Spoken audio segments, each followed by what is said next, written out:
Hi friends, రమణి YouTube ఛానల్కి స్వాగతం అండి. మేము హెయిర్ కూల్ ఆయిల్ అండి, ఇది హెయిర్ కూల్ ఆయిల్ తయారు చేస్తున్నాము.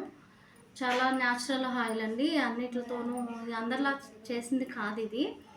ఒక వారం రోజులు అన్నీ వేడి చేసిన ఆయిల్లో అన్నీ ఊరపెట్టి కాసిన ఆయిల్ అండి ఇది.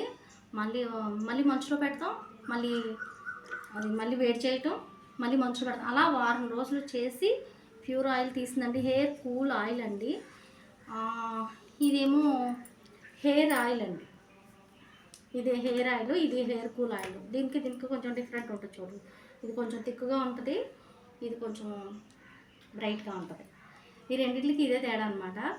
మీకు కావాలంటే మా స్క్రీన్ పైన మా నెంబర్ ఇస్తాము, కాల్ చేసుకుని ఆర్డర్ పెట్టుకోవచ్చు.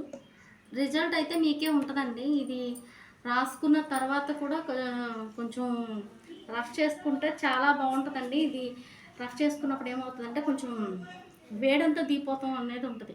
మీరు నైట్ రాసుకోవచ్చు, పగలు రాసుకోవచ్చు, ఎప్పుడైనా రాసుకోవచ్చు. జుట్టు అయితే ఊడదు, చాలా బాగుంటుందండి. ఇది వచ్చి రోజ్మేరీ గంధం అండి. రోజ్మేరీ గంధం అంటే ఇది ఏం చేయాలంటే ఈ మూత తీసి దీనికి చిన్న హోల్ పెట్టేసి ఈ మూత తీసి హోల్ పెట్టేసి తలకి రాసేసుకుంటున్నాం. మీకు జిడ్డు కట్ట ఏమనిపించదు. తలకి రాసేసుకొని ఉంచేసుకోవచ్చు, తలస్నానం చేయొచ్చు. కానీ జుట్టు అయితే అస్సలు ఊడదండి. చాలా బాగుంటుంది, చాలా కూల్గా కూడా ఉంటుంది, చాలా న్యాచురల్గా ఉంటుంది. మీకు ఇది మట్టికి చాలా బాగా రిజల్ట్ ఉంటుందండి, జుట్టు ఊడదు. ఇంకా మేము చాలా తయారు చేస్తున్నామండి. డైట్ ఫుడ్ అన్ని రకాలు వేసి డైట్ ఫుడ్ ఎలాంటి వాళ్ళకైనా కూడా వాడచ్చు. డైట్ ఫుడ్ అనేది మేము తయారు చేస్తున్నాము. ఇంకా షాంపూలు, ఇంకా మీకు సోప్స్ కూడా తయారు చేస్తున్నామండి. హనీ, ఇంకో కాఫీ ఫ్రైడ్ అండి, హనీ అన్నీ వేసి చేస్తున్నాము. ఇదేమో బాదం పప్పు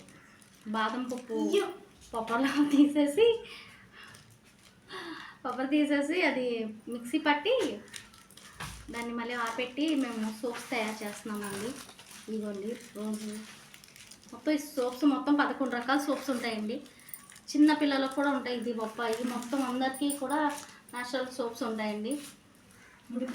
ఇది వచ్చి డైట్ ఫుడ్ అండి. ఇందులో ఓట్స్ మొత్తం ఆల్ ఇన్ వన్ అన్నీ కలుస్తాయండి. చిరుధాన్యాలు అన్నీ కూడా నానబెట్టి మేము అంతా వాష్ చేసి మొలకలు వచ్చాక మేము వాటిని డ్రై రోస్ట్ చేసి పెట్టిన పౌడర్ అండి ఇది. మనం ఒక చిన్న గ్లాస్ తీసుకున్నాం అనుకోండి, 8 గ్లాసులు వాటర్ పోసుకోవాలి. మనం టీ తాగే చిన్న గ్లాసులు దానికి 8 గ్లాసులు వాటర్ పోయాలి. ఆ 8 గ్లాసులు వాటర్ మరిగాక ఇంకొక గ్లాసు కొంచెం కలిపేసి మనం చోడు జావ ఎలా కాసుకుంటాం అలా కాసుకుని మీరు పొద్దుట తాగుతారో, మధ్యాహ్నం తాగుతారో, సాయంత్రం తాగుతారో తెలీదు.